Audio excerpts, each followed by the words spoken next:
ಕೋಲಾರದಲ್ಲಿ DCM DK Shivakumar ಅವರ ಪರವಾಗಿ ಪೂಜೆಯನ್ನ ನೆರವೇರಿಸಲಾಗಿದೆ.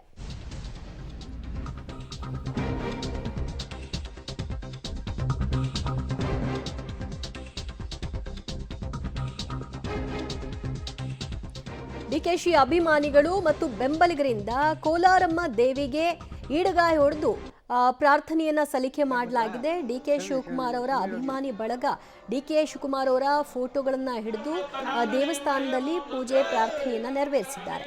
ಕೋಲಾರಮ್ಮ ದೇವಿಯಲ್ಲಿ ಒಂದು ಹರಕೆಯನ್ನು ಕೂಡ ಹೊತ್ತಿದ್ದಾರೆ. ಡಿಕೆ ಆದಷ್ಟು ಬೇಗ ಈ ಅವಧಿಯಲ್ಲೇ ಸಿಎಂ ಆಗಬೇಕು ಅನ್ನೋದು ಅವರ ಹರಕೆಯಾಗಿದೆ.